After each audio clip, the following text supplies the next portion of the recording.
Hello, you wonderful people, and welcome to another episode of Not Too Comic Book. This being a show where I talk about TV shows that are adaptations of comic books. For today's episode, I'm going to talk about Witch Watch Season 1, Episode 2. Another great episode. A lot of really interesting things went down in this episode, so let's break it down.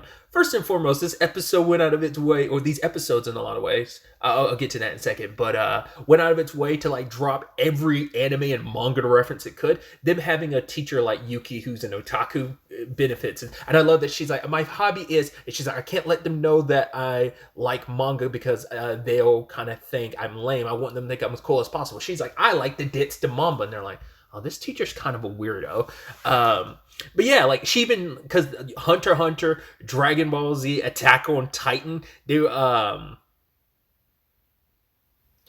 were just dropping all types of references. Because even when they said Gon, I was like, as in Hunter x Hunter Gon? And then they just kept going and going, especially because they dropped Gon's first last name. I was like, huh.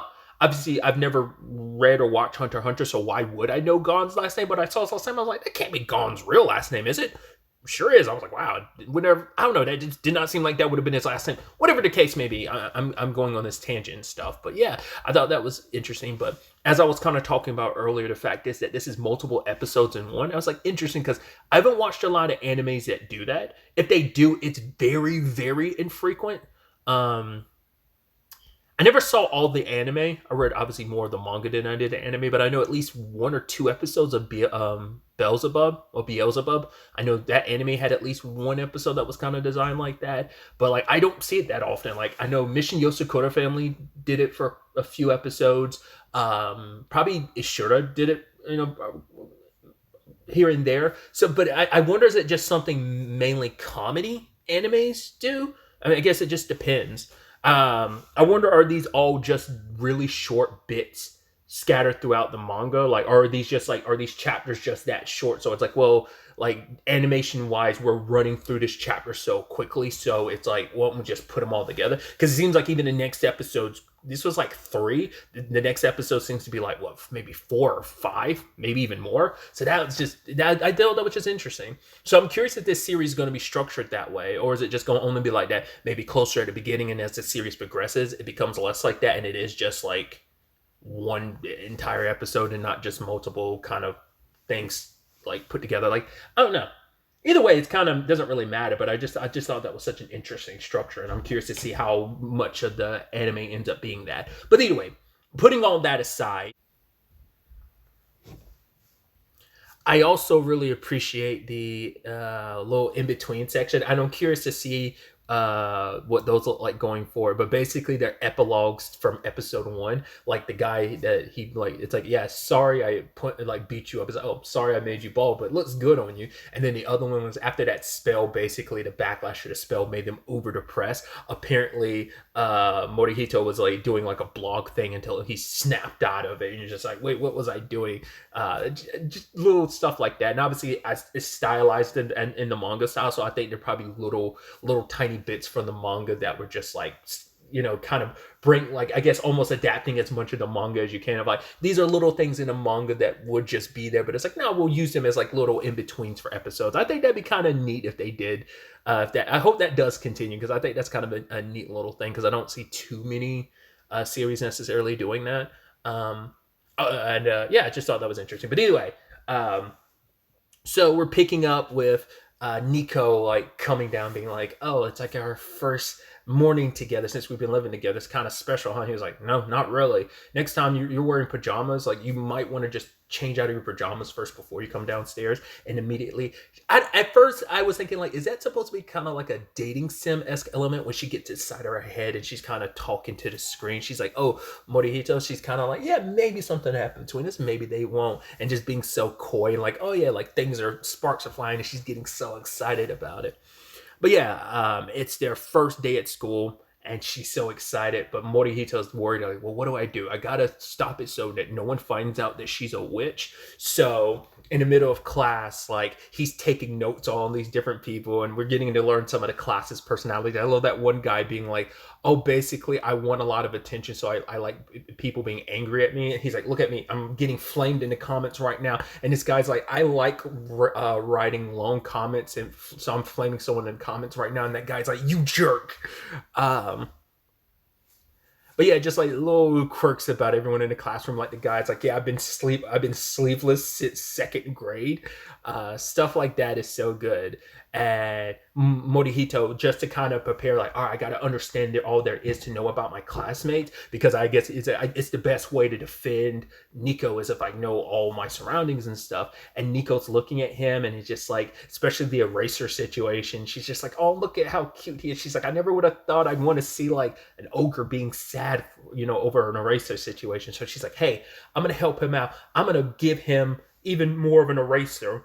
I'm gonna embiggen it. And she tries, and she does it to his hair, and then that's where the Gone reference comes into play. And Yuki, the teacher, seeing it, but she's like, oh, I've been reading so much manga, I must be going mad. She does it again because she has to hit the same spot again to like undo the spell. She ends up making his head bigger. Yuki seems to be the only one that notices it. I love that only when Morihito's like left arm gets buffed and he's covering for it, that's the only time anyone noticed it, because he kind of made a point. But even though there's all these people surrounding him, like no one noticed that at all, which I thought was hilarious and thought that was so interesting. But I love that bit, and it's especially because his arm, he's like, oh, leftios, and it's just like, that probably has to be a deep reference to something I'm not getting. I mean, obviously, someone having like a transformable left arm. There's quite a few anime that could fit the bill for that. But I just thought that, and they were like, is he acting like he's possessed by a demon? Someone was like, shh. That's his character setting. That's his story setting or something like that. I'm like, these are little bit things in the background. I love it.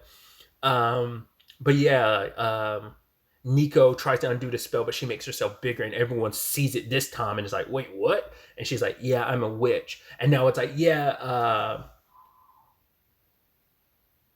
the whole thing was, oh yeah, Nico's mom has let us know that she is a witch and she's here, to complete her training and stuff. I'm like, I was shocked by this because I was like, oh wow, because I remember from the trailer the scene where the classroom gets shifted, like we get it in this episode. I saw that, but I thought like, oh, we're going to, like, the big piece of all this was going to be no one's going to know that she's a witch, and you got to do everything you can to keep it a secret. But it's like that immediately goes out the window. I was like, wow. And now it's just like casually everyone in the class knows. And Morihito's worried because for him, he wanted to give her some form of a normal life. And we kind of find out later on what that comes from. He himself, because he wasn't normal, couldn't have a normal childhood or friends, because the moment people found out the truth about him, they like, that he had a friend that was like, my mom says I can't play with you anymore because you're not normal. And it's just like, he didn't want Nico to go through that. He wanted her to have friends. That's why he wanted to maintain as much of a normal life as possible. But immediately Kara and her friend are like, no, I got your back. Like, let's go hang out. And then Morihito's just kind of happy. He's like, look at you got friends. And they go hang out. And I love Kara being like very like, she has a very like stern personality, but she could also be very goofy in the sense that like those guys were approaching him. She's like, we're not going to hang out with a bunch of losers like you. And they're like, losers? And they go in there and they're like, oh my God, you were so amazing. She's like, oh, shucks, and gets all embarrassing. But then she's like, yo, but who's that hottie that you were with? And why are you guys talking to each other like that? It's like, oh, like, and she gets like cute pretending to be Nico, and then gets all stoic pretending to be Morihito and bouncing back and forth. It's like, what's your whole deal? Are you guys dating? It's like, no, we're not dating. But it's like, yeah, but you were going to go home together. And it's like, well, that's because we live together. What? And I love how they animated that, where she's like a sketched out blur, just like lines flying everywhere. Because she's trying to say like, yeah, there's nothing going on between me and Morihito. But I mean, obviously, Kara is like a good person in general. Like, obviously, I think she gets like bashful about the relationship, because she even says like, oh, I want a boyfriend. But like her friend, because I'm blanking on her name, they said it, but like, yeah, her friend, the way she approached Nico was the same way she approached her friend. It's like, right, in middle school, people avoided her because she read a lot. They thought she was weird. But Kara's the one that's like, yo, let's go. Let's go go to a diner. And it's like, yeah, that's just her personality. She's very friendly. Just regardless, she'll always got to reach out to someone first. I thought that was cute. But then she's asking about like aspects about Morihito, and then Nico was kind of like being bashful about it. And so rather than being like, I like Morihito, kind of stay away, she's just like, yeah, all these qualities about him that Nico knows for sure aren't correct. And obviously we see the opposite of everything she's saying because Morihito's there protecting Nico. He sees those hooligans approaching her and he proceeds to beat all of them up. And then they're like, oh, like her friends walk away being like, oh yeah, I guess like that Morihito isn't that great. I guess he is just kind of a pretty face, that's all. And Morihito's overhearing him. He's like, wow, I guess girls can be pretty harsh. But Nico did that because it's like she like made him, because she knows it's not all true, but she said all that because, and she saw that Morihito was nearby and she knows he probably overheard all that. But she was like, I don't know, she's too bashful to admit like I like him, even though it's super obvious to anyone that would know. But it's like she wants to keep that to herself until I think until she confesses her feelings to him herself. Poor her, because when he was like, yo, can we talk somewhere private? She's like, oh my God, he's going to confess to me, isn't he? Oh my God, it's about to happen. He was just like, do not tell anyone you're a witch. Do not introduce yourself as a witch. She was like, really? That's what? But it's like, yeah. Once again, that all flew out the window. But yeah, everyone's excited about her being a witch. People are approaching her, and Morihito's happy about that. But the problem is all the weirdos are approaching her. One guy being like, hey, could you get Nico to turn me into a chair? Which I'm like, I feel like I swear I've heard someone talk about that recently. Like it's a series of like you get hit by a truck or something and you get turned into a chair. I swear I've heard someone talk about that recently. That reference kind of maybe I'm being stupid. Maybe that, I mean, obviously the other guy referenced DBZ, be like, oh, can I fire a Kamehameha?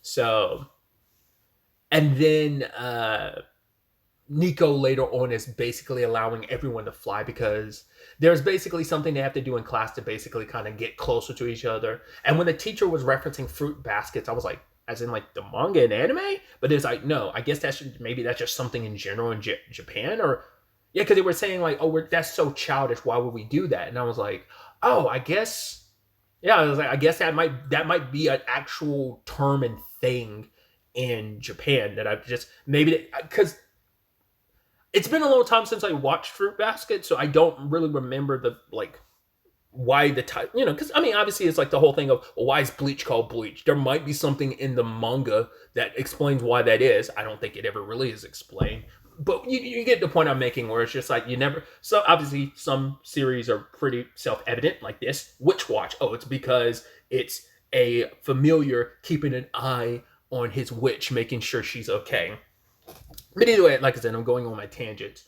But yeah, just moving past that, Nico is helping everybody fly, so, and she creates this circle, and like basically you have to think about it. And I loved it. It's like, yeah, basically this class gets divided up in those who are being very careful, testing the waters, those who are going balls to the wall, those who want nothing to do with it, who are acting like they're too cool for this. There's those who wants to show off in front of the girls. There are those who want to be DBZ characters. There are people like Yuki who want to fly around like DBZ characters.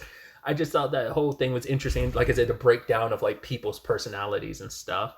And Nico's explanation for why she wanted to do this. Because she didn't really have many friends around her own age. So now having people her own age she's friends with felt nice. But also she's doing this because at first I was kind of scared and concerned. I'm like, oh, please don't let it be a thing where people kind of start taking advantage of it. But it's like, no. Nico likes showing off her magic, and the more she's using it, the more powerful she's going to get. She's helping people, so that's her justification for it.